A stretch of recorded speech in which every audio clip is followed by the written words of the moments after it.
Bonjour à toutes et bonjour à tous. Pour cette nouvelle chronique, je voudrais évoquer avec vous la TVA sociale. En effet, lors d'une interview télévisée, le président de la République a évoqué cette piste parmi d'autres pour refinancer notre modèle social. Dès lors, tout le monde y est allé de son commentaire sans trop prendre le temps d'expliquer au grand public ce que signifie exactement la TVA sociale, ce que ça implique et comment ça se matérialise. Je vais donc tâcher de vous l'expliquer tel que présenté par ses défenseurs. La TVA sociale, ça consiste à augmenter le taux de TVA de l'ensemble ou d'une partie des produits et des services vendus, puis affecter les recettes correspondantes au financement de notre protection sociale. En contrepartie, on réduirait les cotisations patronales sur les salaires, les représentants des employeurs nous assurant que cela bénéficierait tant aux salariés qu'aux entreprises. Ainsi présentée, la perspective peut paraître assez alléchante, en théorie du moins. Dans les faits, les résultats pourraient s'avérer contraires aux objectifs visés et je vais m'expliquer.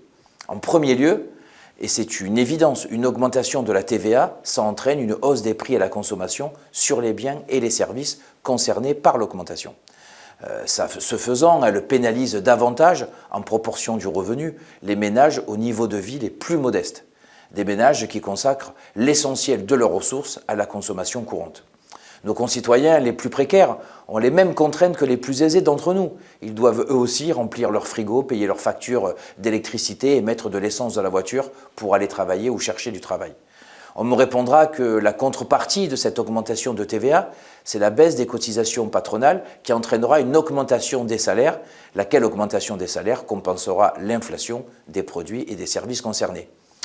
Franchement, j'aimerais le croire, mais la longue histoire des allègements de cotisations accordés aux entreprises sans contrepartie prouve que les salariés et leurs salaires ne s'y retrouvent pas toujours.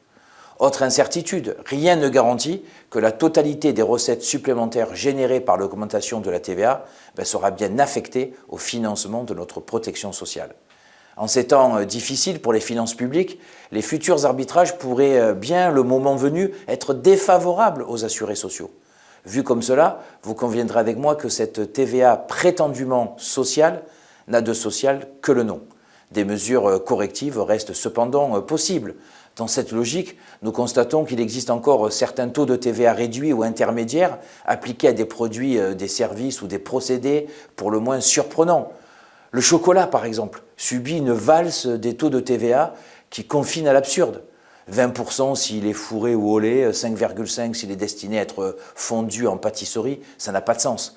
On s'interroge aussi sur la pertinence d'un taux de TVA de 10% pour des travaux ménagers ou de petits bricolages, alors que les bénéficiaires généralement aisés de ces services à domicile pourraient supporter un taux normal, celui de 20%. Si la CFTC ne s'opposerait pas à ces quelques corrections, vous comprendrez qu'elle ne soutiendra pas une mesure type TVA sociale qui frapperait aveuglément tous les produits et qui porterait atteinte au pouvoir d'achat de nos concitoyens et en particulier des plus démunis.